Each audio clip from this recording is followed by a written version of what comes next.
What's up, everybody? This is Talkative Carl back again for the final movie for the February theme month, and I want to tackle this for a good long while. The Keenan Ivory Wayans film White Chicks, starring Shawn and Marlon Wayans. This is easily one of the best cult classics out there, and for a past good year, there's been at least people asking Shawn and Marlon Wayans in interviews like, are they gonna be like a White Chicks sequel? And of course, the brothers are always down for it if there's like a good script to it, which is fair. My only issue is the things that this movie was able to, at least the jokes that were able to be made back in 2004 when it came out, were not, at least half of which would not fly to this day, which I only agree for maybe a third of it you probably should not do in today's day in today's day and age. But for the most part, it's like people need to get a thicker skin, because that, sometimes comedy is kind of edgy and it's supposed to make you at least a little bit uncomfortable, not just like outright bigoted to this one facet of a group and stick to it along the way. Then that's a problem. But it's just like a good mark of a good comedy, like everybody gets a turn and it's all fair across the board. Nobody's singled out, nobody's better than anybody else. And I would like, because that's the problem, what I'm worried about. If they do it, I'm worried that it's going to be watered down because people are too afraid to be like insulted in some facet, or because people are just too like sensitive. I'm sorry to say, like, maybe just my generation before Gen Z ever became a thing, we just grew up, learned to, give each other shit. And we gotten, most of us gotten, tougher skin because of it, because be able to like poke jabs at everybody else. It's like, it's all in jest. At least we used to know where somebody's doing it in jest and others who were being serious about it. But yeah, because if anybody's, because I don't really subscribe to this, I don't really agree with this, but if it's okay to make fun of anybody in this day and age, it's only white people to be able to, straight cis white people are okay to be made fun of, but nobody else is. And I call cap on that, because you don't, like, I don't care if you're a gay person. If a good comedian can make a freaking gay joke, sometimes it's just out of jest. You don't need to be up in arms about it.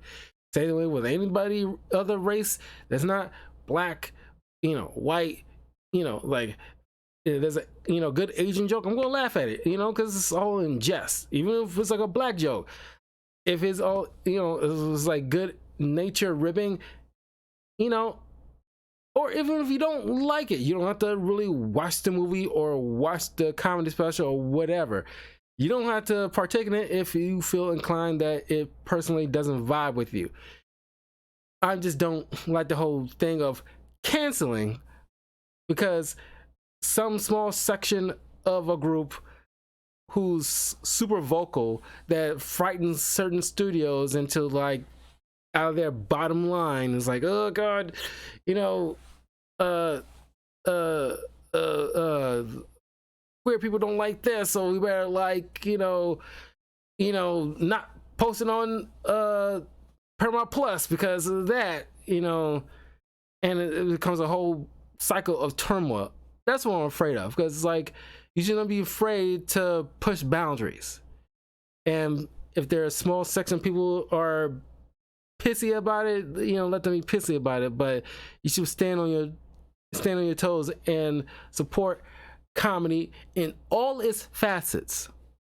And this is me, as a comedy lover. Anyway, I just want to say that because, that's why I put on the list, because the whole suspicion of a possible sequel to this movie. That's why I reviewed the movie No Hard Feelings last year, which most people didn't think it was all that good. I enjoyed it for the most part because raunchy comedies are so scarce now. Not all of them are expected to make bank at the box office, but I respect it because they push boundaries and they make you feel uncomfortable. It's fun. It's supposed to be in good fun, but now it's like certain writers or directors, or instead of telling like a good story with some good natured jokes, it's like you can't tell this gay joke because it might upset like certain gay people, but gay people like jokes too. If like a subsection of that community gets pissy about it, it's like what it is. It's not their movie. They don't have to support it, but they shouldn't be dictating how you should move in terms of comedy writing. A comedy should evolve, of course, but at the same time, you should allow the space for something that might push the boundary, but it might work for you. It might be funny to you. You don't know if you're gonna let them go all the way with it. Anyway, like I said, this movie is directed by Kenny Ivan Wayans, stars Sean and Marlon Wayans, Sean as Kevin Copeland and Marlon as Marcus Anthony. I'm just gonna call them Sean and Marlon because I'm not gonna remember their characters' names like that, because it's just like that sometimes with actors. It's like they're like so good, it's like it's just Sean and Marlon. Speaking of which, in terms of celebrity families, the Wayans families are probably like the best celebrity families that, in my personal opinion, because they're not drinking their own Kool-Aid. They always stayed in their lane. It's like, unlike the Kardashians, or I'm sorry for those Beyonce fans out there, those Knowles Carters out there in the world, that's like so high on their perch that they they forgot they're still human and anything, like they above everything. I'm pretty sure they don't feel that way, but it's just like, okay, you're too pristine now. Like you snap your fingers and fancy smancy restaurant in Paris can just open up the table for you. That kind of level is just like too highfalutin, high sedity attitude that kind of turns me off, kind of thing. And now that I know the Knowles Carters earned it, but the Kardashians really didn't earn it, really. But it's just the Wayans family are celebrities, but it's like still remain their roots in a way, if that makes sense. They didn't move in a way that's like high sedity, And that's what I appreciate it. It's like, very respectable. They don't forget where their roots. I'm not saying like, Jay-Z didn't forget his roots, but let's be honest, really, it's like, hey, this is moving and shaking. It's like, upper echelon kind of thing. And it's like, you don't want to mess around with the peasants no more. The Wayans family doesn't move that way. And that's why I respect them. There's only like celebrity families I really respect in terms of like the celebrity. I don't even know if they live in Hollywood, really, but they just move differently, or at least move pretty much the same way. They evolved a bit, but they don't go around moving in certain sections. It's like all I'm above y'all attitude. We got Busy Phillips as Karen Goldstein, Jessica Cafoe as Tori Wilson, Jennifer Carpenter as Lisa Anderson, and I knew, like, I recognized her face, and it was the sister to Dexter, Morgan from Dexter. It's like, God, it's like she came a long way. But I'm pretty sure people look at her, she's just you know, Dexter's sister. But it's like, yeah, she was in this film. I'm pretty sure she acted in other things, but this is probably like, you know, wow. Frankie Faison as Chief Elliot Gordon, Lucien Monroe as Agent Jake Harper, who I only remember from the Scary Movie film, also with Sean and Marlon Wayans, as the guy who keeps beating up Sydney. Eddie Velez is his agent partner of the FBI, Vincent Gomez. John Hurt as Warren Vandergild, Heather Vandergild, the daughter, played by Jamie King. Then you got Brittany Daniel, the sister Heather, as Megan. And you got Terry Crews as Latrell Spencer, and Rochelle Aites as Denise Porter, the New York One reporter. So the movie opens with, you know, Sean and Marlon dressing up as like convenience store workers from some random Middle Eastern type of dudes. With there's a lot of crappy makeup prosthetics, but it's still far cry better than de-aging, certain de-aging technology or CGI BS. So gotta respect it for that. And they botched a sting operation where they're expecting a drug bust from people posing as ice cream salesmen, but unfortunately, somehow, some way, real ice cream salesmen show up first, thinking it is them, but they bust the job, and so they're on thin ice with, you know, their chief, who's same old stereotypical kind of like you know, shouty yelly old black police chief, like I'm tired of your shenanigans. You give me a gun and badge, or you're out of here. It's like, you know, that kind of energy. And it's like, God, I forgot, you know, a lot of cop movies did that a lot. I don't know when we eventually kind of stopped that, but that show is like, you know, I'm glad we kind of left it behind, because it is kind of annoying. And I imagine most chief of police or commissioners or whatever don't get into shouting matches with their detectives.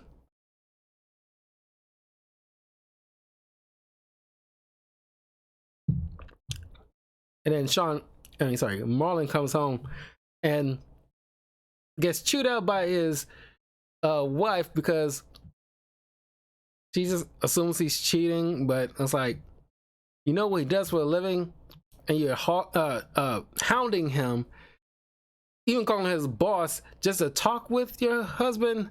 And it's like, girl, clearly you don't freaking trust this dude.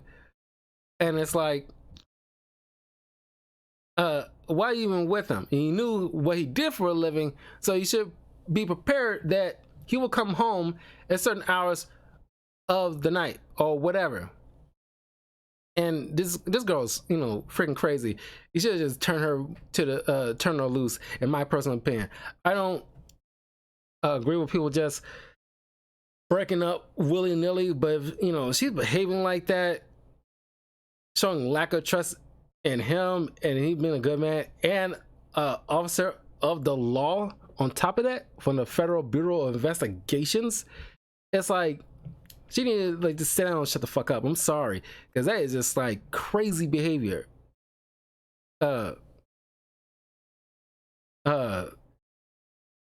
Just be thankful he shows up home at all, given the life or death job that he has.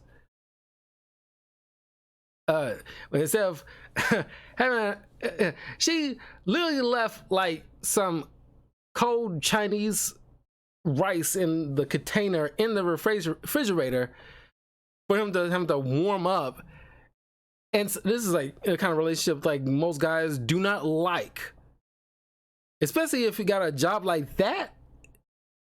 When you get home, the first thing you should not do is give him nagging, argumentative, like right at the door. Well, it wasn't right at the door, but it was saying like, he was like, Marcus, where you been? It's supposed to take you 8 minutes to get here, and it's like he had to point out, it's like, I got a minute to spare. Don't you think I need? If I was cheating, you think I need more than a minute to actually do the deed, kind of thing? And it's like as soon as you get home, instead of greeting with a kiss and a nice warm meal ready from the consume, and him clearly wants to sleep and rest, you chose to just like give him attitude and nagging. Big signs of stuff that guys will find as a red flag. Carl Lors, thanks for following, man. It's like big red flags. Like, that's not like a sign of a good relation. That's something like, okay, which I'm cool. She got too comfortable in the relationship where she's literally wearing like a shower cap thing and in like just whatever. And that's all fine and dandy, whatever. But it's just like, okay, that's just like, that's not a good relationship. That's toxic as hell. And now on his end, on her end. Anyway, the guys get assigned, get assigned this job because there's been a string of high profile kidnappings. And so the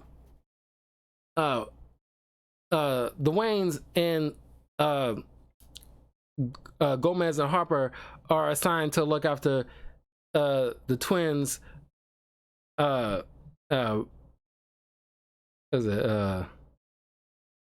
Brittany and Tiffany Wilson, the Wilson sisters. And the Waynes are supposed to pick them up from the airport so they can drive them to the Hamptons for a weekend fashion show they're supposed to be attending, where Gomez and Harper is supposed to secretly monitor them to catch any supposed kidnappers. But through a crazy situation on the road where their little dog nearly got sucked out the car and caused a collision where the girls have minor scrapes on their face, they're so horrified by their image. Sean suggested they stay in the hotel, and so that way the guys figure out how to salvage this, otherwise they'll get fired. They're already on thin ice with the chief. So they come up with the idea of dressing up as Brittany and Tiffany, and of course the makeup on the thing, as clunky and otherworldly as it looks, because somehow it still fooled people. And it's like, I don't know, even for 2004 standards, I don't know, it's just like, it seems like it could have been something been done. Maybe it was like a budget situation, but it could have, but they kind of make it work because it's supposed to be fake to us. But it's just weird that in universe people look at that and it's like, some dudes like cat call them like, yeah, I tapped that, and it's like, really? And it's like, you're really confused because like Marcus goes as what yeah, Marcus is Tiffany and Kevin is Brittany. I was like, you really confused Marcus with Tiffany all that much? But whatever. But you know, every once in a while, it's like solid comedy because it's the Wayans. They're great at comedy. It doesn't work for everybody, but they're still very good. But I do like it more when they're not trying to go so hard with the comedy, where they're just like being like real in those real serious moments, and it's like they got range in that department. You can see it kind of eke through because they're so we're so used to them in like very comedic stuff, and when they're doing certain roles that require some serious moments, they're very good, and the marks of a great actors. So of course you remember those iconic lines. It's still freaking funny. It's like I'm about to have a BFF, like I'm so freaking pissed. It's just like those things still like permeate the zeitgeist for all these years. It's like it's a cult classic for a reason. Like people still remember the lines. Like you're thinking it, but you said it. It's like you still remember that. I was like, oh my god. Oh, and speaking of which, before I even forget, because I know I'm gonna skip over it, there's a freaking song in this movie that ever since I was a kid and I first heard it, every time it comes up in a store or whatever, it always brings me back to this freaking movie, and I don't even like it. It's like making our way downtown, walking fast. It's like, oh my god. It's like, oh my god. I don't even like this song, but every time I hear it, I think about Terry Crews and these other the girlfriends of Brittany and Tiffany. It's like in a car singing this song, and it's like, it's like Terry's like, God, how'd you know? And he's like so into it. And it's like, oh my god. It's like that song. I don't even know who freaking sings it. I don't even care to look it up. I just dislike that song on a principle of it. Like, I'm pretty sure people like it, but I'm sorry, but I just like, it's so cringe of a song in my opinion that every time I hear it, it brings me back to this freaking movie. It's this movie's fault that it's in my brain, in my recesses of my mind, that I don't want there. I'm just had to get that off my chest because, oh my god, I hate that freaking song. I don't know if you guys have songs like that where it's like you heard it in a movie once, and every time you hear it, it brings you back to the movie, and you don't really care for that song like that, but can't help but think of it. But you can leave a comment, let me know if there's songs like that out there for you. Anyway, so they're going undercover just to salvage their reputation at the bureau. They're going to try to find the guy behind the kidnappings, and they end up befriending the Brittany and Tiffany's friends, and everybody's kind of like bewildered by certain antics of Brittany and Tiffany. Like some dude tried to steal Sean's purse, and he's just gunning it. And it's like, like Sean's fit, so it's like he's gunning, and the burger's like, Jesus. And everybody's just watching, oh my god. And it's like, he's like, I was like, Jesus. And it's like, this woman hopping over cars and left and right and tackling this sucker. I was like, Jesus, lady, it's just a purse. That part is funny. Oh my god, it was so hilarious. So, and then Marlon is getting caught up with this Terrell dude who's like a basketball player, and it's like, with a build like yours, knowing your background in football, you couldn't like get them to change, like, okay, in the right, instead of basketball, make it football to make it kind of parallel, because there's no basketball player built like Terry Crews.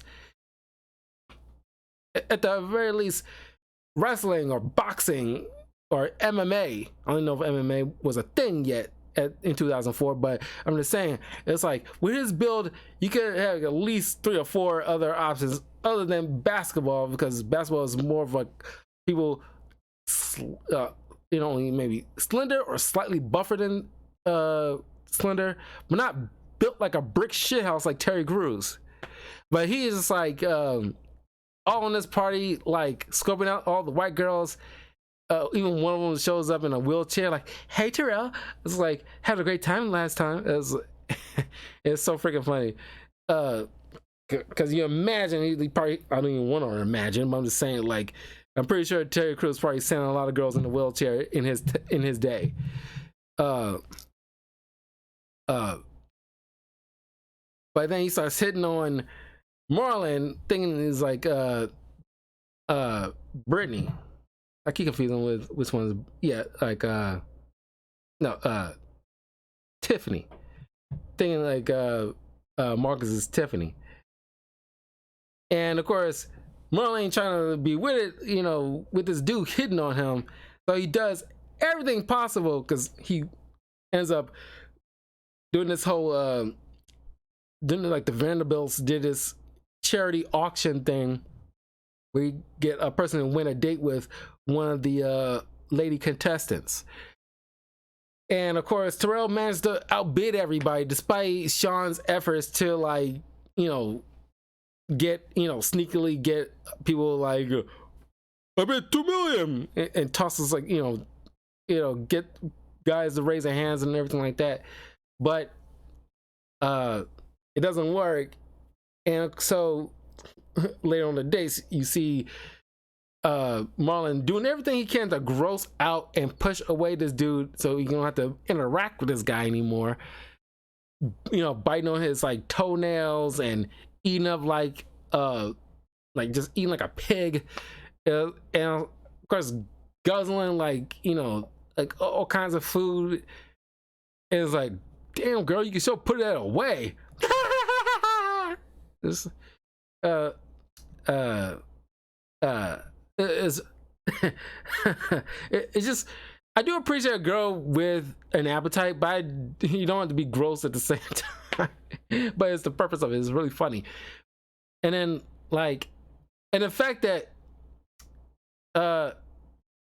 it's a moment where Terrell's kind of feeling a little insulted, like, I'm the quarterback of the blah blah blah and all this other stuff, listening to stats. And of course, being a guy, Marlon would know like the scores, and it's like, "Oh please, you covered this spread," and all, it's like all this little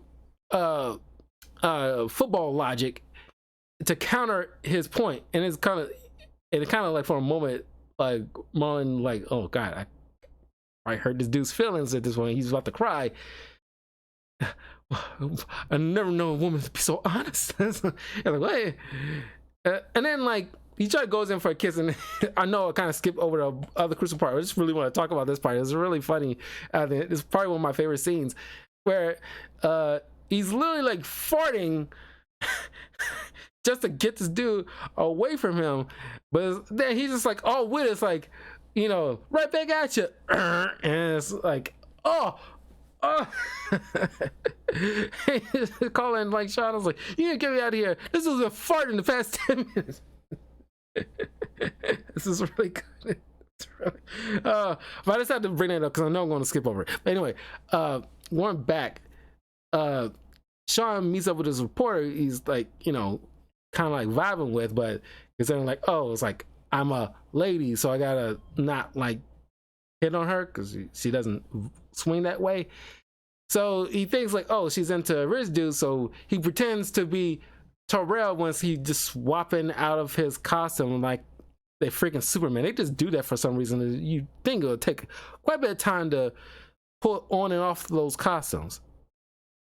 Anyway, there's a moment where Sean and Marlon are listening on these girls talking about their woes on the female side of things, and what one of them expect from one of these kind of stuffy rich snob dudes. who clearly doesn't, it's kind of like a schmuck and doesn't really care for her, but he'll get his comeuppance later, but it's not really dwell on that. But they get a little bit of insight on the female side of things, so that help them in their pursuit with their significant others, because girls just want to be listened to and things like that, and so they adopt that to make their relationship better.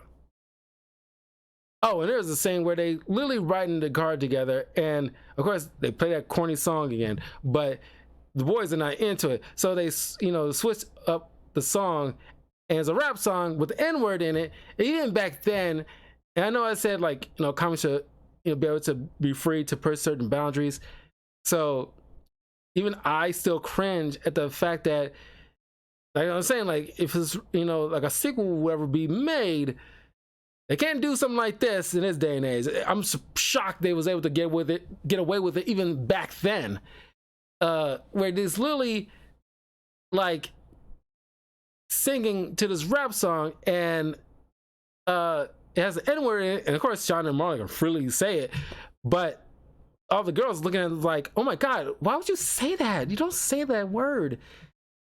And of course Sean's like, well, nobody's listening. It's like, don't encourage these girls to, and they sing the song fully with the N-word, and it's like, God, it's cringe. But I don't have to like it, but I respect like them, going for it in the terms of the comedy, and like go there with it. But it's just like, wow, I'm just shocked they actually went there with it. But I respect it at the very least. Anyway, so while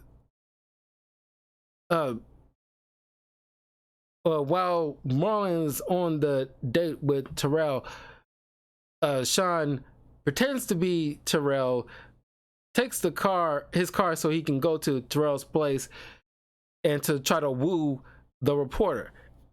And she kind of feels him, like confides in him about like certain information to help his case.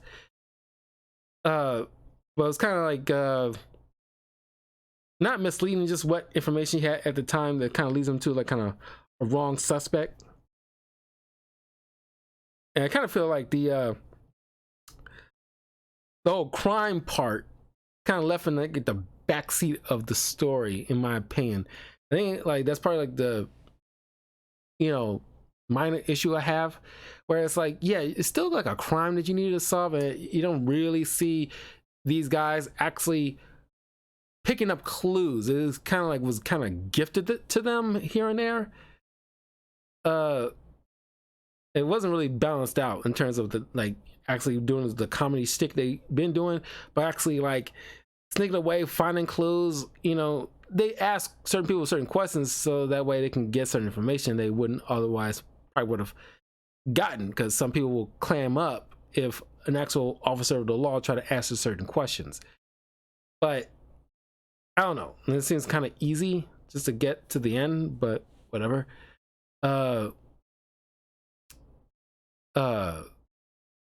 And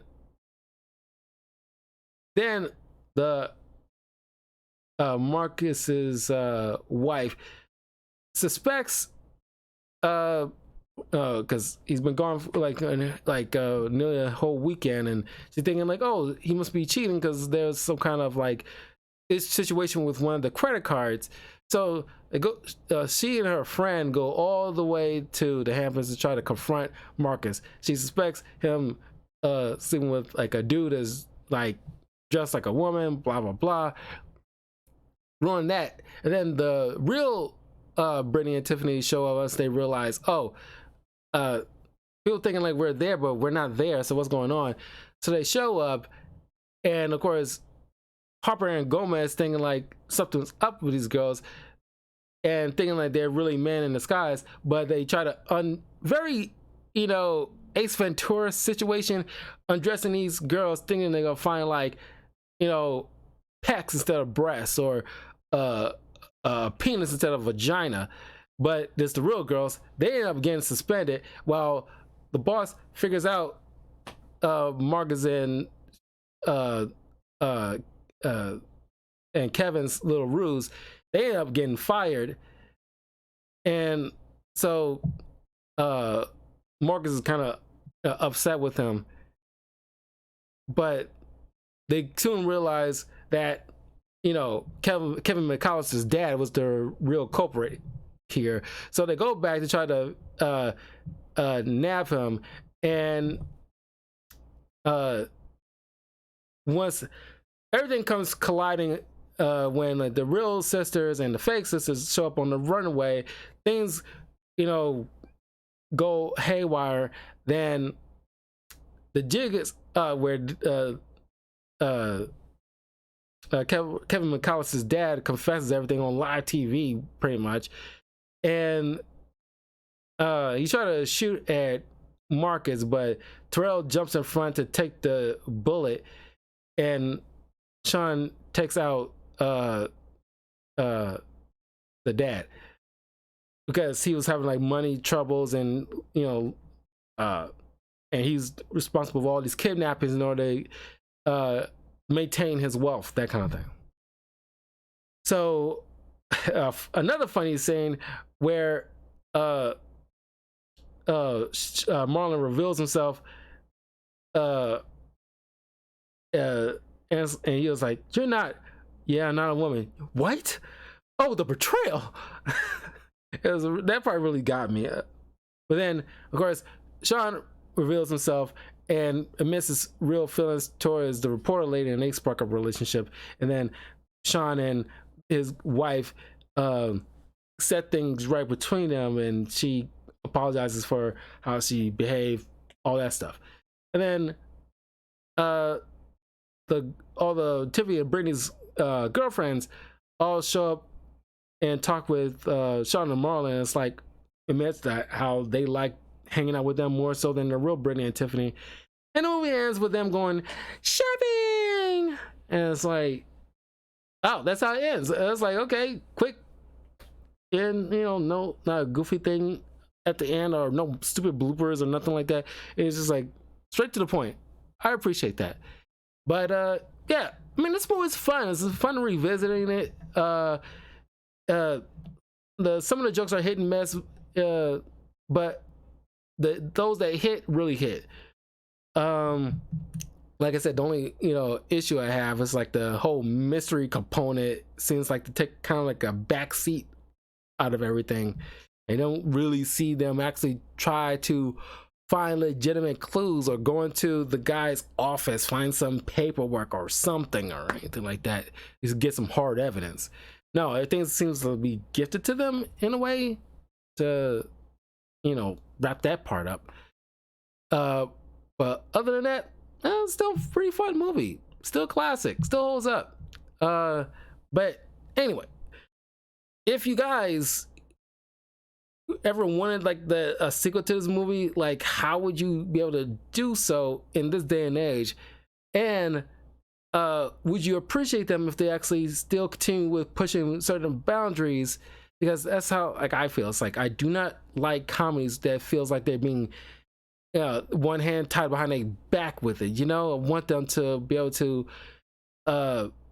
explore certain avenues, and what works will work and what doesn't just won't work. But I appreciate them actually trying and actually get some writers that actually are competent, not pushing any kind of agenda or anything like that, just like for the sake of comedy, you know, making fun of whatever, everybody, and not just like being hands tied behind stuff, you know, not too sensitive with it, in my opinion.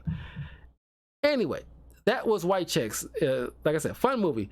And later on in the week, I'll be getting the jump on, since March is pretty much like the women's International Women's Month. Not exactly like a theme month that I actually fixate on making like a thing like I did with December, October with their theme months. But I do make it a precedent that I make it very female led type of films. So they're gonna be fun. Most of them are very Disney related, so let's look forward to that. This stuff is gonna be fun. And two of which I've been sitting on for at least a couple of years. One of them was like a suggestion from somebody a while back, but I'm just now getting around to. So my apologies, but it's a fun. Because literally it's been a year. Because I was gonna cut to the chase. So it's like I'm gonna like just like a slight spoiler. It's a Lizzie. The first two is gonna be Lizzie Lohan movies, because last year around March I'm pretty sure it was March, I did a review of the movie Freaky Friday, which you can check out on my YouTube channel, youtube.com/talkative Carl. My links are in the description below. You can like and subscribe, share this with your friend, all that stuff. And I made a point in that movie to mention about like Lindsay Lohan's superb acting skills that we tend to forget because certain dramas she's been through over the years. You tend to forget that. And I think I did a review on, at least I think I did. I don't remember. I actually did like a review on a Christmas movie she recently did. At least I like to think I did. I don't know. I don't think I did. No, I don't think I did. But anyway, she actually has some acting. Actually, you know she has some acting chops. So the first two movies to start off with the March International Women's Month will be Lindsay Lohan set movies. So look forward to those. And and look forward to this Thursday night, as I will start my Final Fantasy VII Rebirth walkthrough, because I'm going to buy it digitally because I got a digital PS5, and it won't be playable until like 11 p.m. my time, Central Time. So it's going to be a late stream, but I'm looking forward to that. I'm going to buy the deluxe thing. Kind of wish they added some kind of DLC stuff, because there's gonna be, just like with like the Yuffie thing and Rebirth. I mean, a remake that came sometime, like a year or so later after remake came out. They should have these kind of things at the ready sometimes, especially how long the games take. You should have like a DLC in mind or something, Anyway. Look forward to that walkthrough, because this year is gonna be light in terms of new games that I'm expecting to do walkthroughs of this year, as well as in terms of movies. There's not many movies I'm going to the theater to actually see, aside from Venom, Borderlands movie, Deadpool 3, something else. I'm spacing on it. Oh, Craven. Aside from those, there's not really many movies I'm really excited to go see in the theaters. So, free up some space, as well as games. Aside from Tekken 8, FF7, and Black Myth Wukong, it's not really many new games I'm excited to really play like that. I'm gonna wait on Rise of the Ronin just to see how that turns out in terms of reviews, and see if it's worth my time. If it is, I'm definitely gonna try it out. If not, I'm not wasting my money on it.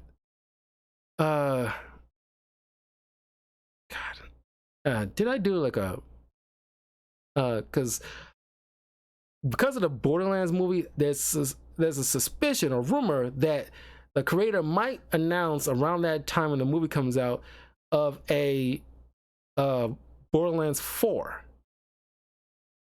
And I did like a walkthrough of Borderlands 2. I definitely did for 3 and the recent Borderlands game, Tiny Tina's game. But did I do like a Borderlands 2 walkthrough?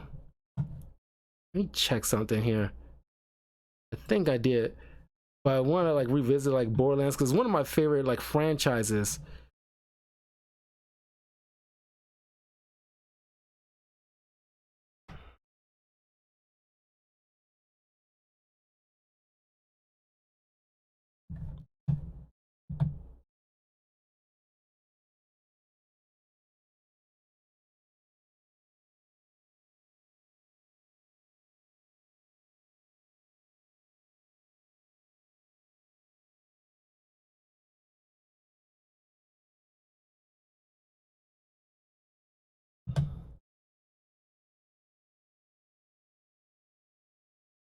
No, actually, it's all Borderlands 3. This is one of like earliest like walkthroughs uh, that I did on the channel. That, you know, like I said, it was early on, so it wasn't like up to snuff as I like it to be. But I want to check and see if there's a I'm pretty sure there's gotta be a Borderlands 2